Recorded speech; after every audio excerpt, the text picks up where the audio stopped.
आज बनाते हैं हम लोग ऑल पर्पस बेकिंग डो। इससे आप लोग पिज़्ज़ा बना सकते हो, बर्गर बना सकते हो, क्रोजान बना सकते हो, डोनट्स बना सकते हो, तंदूरी नान बना सकते हो, भटूरे बना सकते हो। जो भी बेकिंग से रिलेटेड मैदा का डो बनता है जिसको फर्मेंट किया जाता है, सारी रेसिपीज़ आप लोग इससे बना सकते हो। यहाँ पे मैंने आधा किलो माने 4.5 कप मैदा लिया हुआ है। मेजरिंग कप से 4.5 कप है और वज़न से आधा किलो है। ठीक है, वज़न से हमने 25 ग्राम ईस्ट लिया हुआ है और टेबल स्पून से नापे तो 2.5 टेबल स्पून हमने यहाँ पे ईस्ट लिया हुआ है। 2 टेबल स्पून चीनी है। नमक स्वाद के हिसाब से मैंने 2 टीस्पून लिया है।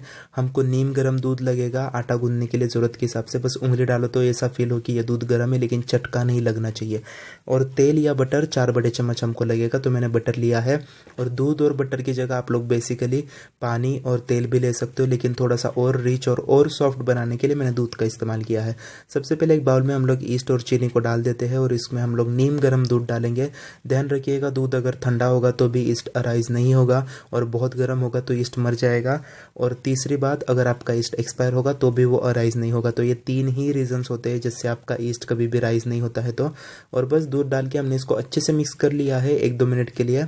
उसके बाद हम लोग इसको ढक के कम से कम 10 मिनट के लिए साइड पे रखेंगे, या फिर तब तक जब तक ये इस प्रकार से एकदम झागी नहीं हो जाता, यानी कि इस पे अच्छे से झाग नहीं आ जाती। और जब ये झाग आएगी तो ही इसको यूज़ कीजिएगा। अगर झाग नहीं आती है तो आप लोग इसको डिस्कार्ड कीजिएगा, दूसरा मिक्सचर ले लीजिएगा। और ऐसे टाइम पे आप लोग फिर थोड़े से पानी में इसको आप लोग फ्लो कर लीजिएगा या फिर ब्लूम कर लीजिएगा। ठीक है, और बाद में आपको चाहिए तो आप लोग दूध इस्तेमाल कीजिएगा। मैदे में मैंने नमक डाल के मिक्स किया, उसके बाद ये हमारा ईस्ट वाला मिक्सचर डाला। उसके बाद अगेन मैं ज़रूरत के हिसाब से नीम गर्म दूध ही डाल रहा हूँ, आप लोग पानी भी डाल सकते हो। ये देखिए कितना चिपचिपा मैंने ये आटा बना के लिया है, लेकिन ये ऐसा ही होना चाहिए। अब बस सब्र का काम है और बहुत सारे हाथ की मेहनत चाहिए होगी। तो 1-2 चम्मच आप लोग इसमें बटर डालते हो, इसको 8-10 मिनट के लिए आपने गूंदना है। ये अपने आप ही आपके हाथों पर चिपकना बंद हो जाएगा। और इसको गूंदने की सबसे अच्छी टेक्निक होती है स्ट्रेच एंड फोल्ड। इस प्रकार से आटे को आगे स्ट्रेच करते जाना है और फिर फोल्ड करते जाना है। और इसे आपने कम से कम 8-10 मिनट के लिए इसको गूंदना है। और अब देखिए बिल्कुल नहीं चिपक रहा है और कितना स्मूथ, कितना प्लायबल और कितना बढ़िया, मतलब एकदम सॉफ्ट सा हमारा डो बन के तैयार हो चुका है। ये देखिए बिल्कुल इस प्रकार से, बिल्कुल मेरे हाथों पे चिपका नहीं और मैंने हाथ धोए वगैरह कुछ भी नहीं है, ऐसे ही मैंने गूंदा था। और ये देखिए कितना लचीलापन इसमें आ चुका है, जितना फैला ये आटा टूटेगा नहीं। अब आप लोग इसको इस प्रकार से पटक लीजिएगा 7-8 बार इस प्रकार से पटक पटक के। और अब मैं आपको टक इन करने का मेथड बताता हूँ, लेकिन उससे पहले हम लोग किसी भी बर्तन में, एक बड़े से बर्तन में बटर या ऑयल लगा के ले लीजिएगा, चाहे तो घी भी लगा सकते हो, लेकिन घी से फिर वो थोड़ा इंडियन फ्लेवर आएगा। अब हमने इसको टक इन करना है, तो ये भी एक बहुत इंपॉर्टेंट स्टेप होता है बेकिंग में। तो इस प्रकार से आपने टक इन करते जाना है। इससे बेसिकली होता क्या है कि ऊपर से एकदम इवन हो जाता है आपका आटा।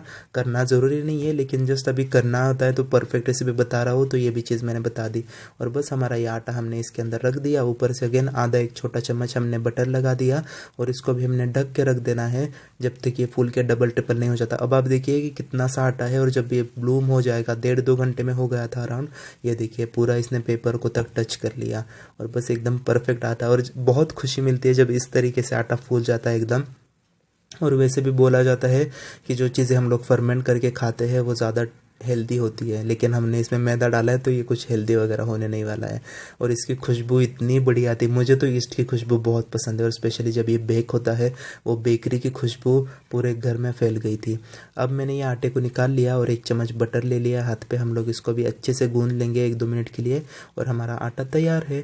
तो आप लोग भी ट्राई कीजिएगा, बहुत अच्छा आता है। और इससे कोई भी चीज़ बनाओगे तो एकदम परफेक्ट ही बनेगी, क्योंकि रेसिपी भी हमारी बिल्कुल परफेक्ट ही है। कैसे लगी रेसिपी कमेंट सेक्शन में बताइएगा। Bye bye, take care.